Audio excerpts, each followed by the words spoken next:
जय हिंद, जय भारत। साथियों आज हम बात करने वाले हैं सेटलमेंट के बारे में। सेटलमेंट क्या होता है, कैसे किया जाता है, क्यों इसकी ज़रूरत पड़ती है, आज उसके बारे में बहुत सारी बातें करेंगे। बताऊंगा कि आप क्या गलती करते हो सेटलमेंट कराते समय। लेकिन उससे पहले मैं बता दूं आपको, हम पूरे देश में एक मुहिम चला रहे हैं कर्ज मुक्त अभियान के बारे में।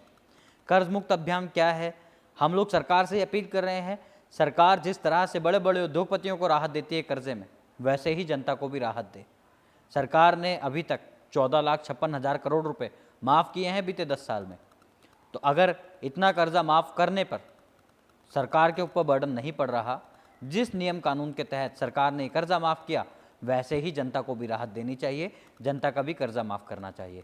साथियों, इसके अलावा अगर आपने फॉर्म नहीं भरा है अभी तक, तो आप गूगल पर सर्च कीजिए कर्ज मुक्त अभियान, पहला लिंक हमारी वेबसाइट का आता है, वेबसाइट पर जाइए, निःशुल्क फॉर्म भरिए। हम लोग ये काम सेवा के लिए कर रहे हैं, निःशुल्क कर रहे हैं, कोई पैसा कोई डॉक्यूमेंट नहीं लगता। वेबसाइट पर जाके अपना फॉर्म सबमिट कीजिए। सबमिट करेंगे तो रजिस्ट्रेशन नंबर आपको वहाँ से मिल जाएगा। रजिस्ट्रेशन नंबर अपने पास रखिए ताकि आपको पता रहे कि मेरा रजिस्ट्रेशन नंबर यही है। और साथियों, अब बात करेंगे सेटलमेंट के बारे में। सेटलमेंट क्या होता है? सबसे बड़ी गलती क्या करते हैं कि सेटलमेंट फेल हो जाते हैं। जो रिकवरी वाले आते हैं वो लोग हमें कहते हैं कि भैया अगर आप पैसा नहीं भर पा रहे हो तो अपना सेटलमेंट करा लो। सेटलमेंट करा लो तो ठीक है। सेटलमेंट मतलब अगर आपने मान लो 1 लाख रुपए का लोन लिया है तो 20,000 25,000 रुपये में आपका काम हो जाएगा, दे के ख़त्म हो जाएगा। अब समस्या क्या आती है? आप कराते हैं ईएमआई सेटलमेंट में भी। पहले तो ये समझिए सेटलमेंट क्या है। उसे कहते हैं ओटीएस, वन टाइम सेटलमेंट।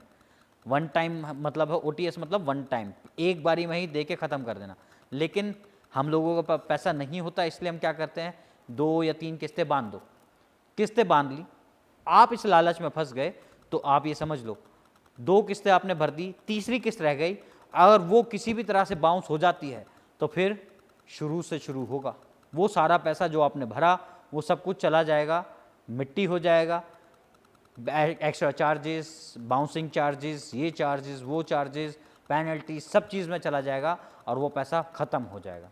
फिर शुरू से शुरू करा जाएगा कि नहीं भैया ये तो ख़त्म हो गया, कैंसिल हो गया सेटलमेंट, अब सेटलमेंट नहीं होगा, अब आपको शुरू से शुरू करना पड़ेगा।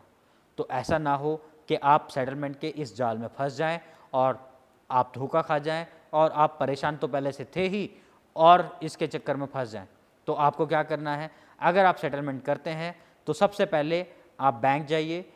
आपको कोई कहता है कि भाई हम आपका सेटलमेंट करा देंगे, तो उनसे बोलो अपना ऑफ़र लेटर मुझे दो, रिटर्न में दो। ऑफ़र लेटर लो, बैंक जाओ, कंपनी जाओ, वहाँ पर जाकर चेक कराओ कि क्या ये वैलिड है। अगर वैलिड है तो फिर वन टाइम में जितना भी हो, जितना भी आप पैसा दे सको उतने को ही हाँ करना, और ज़्यादा के लिए अगर प्रेशर बनाया जाए तो मत करना। होता क्या है, क्योंकि हमारे पास पैसे की कमी होती है तो हम पूरा पैसा तो दे नहीं पाते और फंस जाते हैं। तो ऐसा ना हो कि हम फंस जाएं, हमारे साथ कोई चीटिंग हो। इसलिए हमें क्या करना है, वन टाइम में ही सेटलमेंट करना है, ऑफ़र लेटर लेना है और उसमें लिखवा लेना है कि हम जो पैसा दे देंगे उसके कितने दिन के बाद आप एनओसी हमें देंगे। वो सारी चीज़ें आपके पास होनी चाहिए ताकि आपके साथ कोई धोखाधड़ी ना हो। साथियों, लालच में ना पड़ के, किसी के भी ज़बरदस्ती आप कोई भी ऐसा काम ना करें कि आप फंस जाएं, आपका कोई नुकसान हो जाए।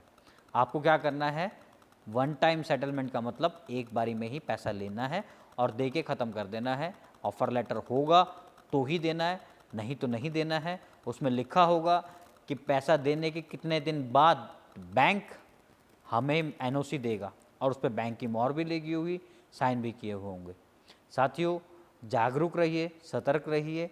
आपका पैसा है, पहले ही परेशान है, आपको कोई ज़्यादा परेशान ना करे, इसलिए सावधानी बरतें और इससे निकल जाएं। आज के लिए इतना ही।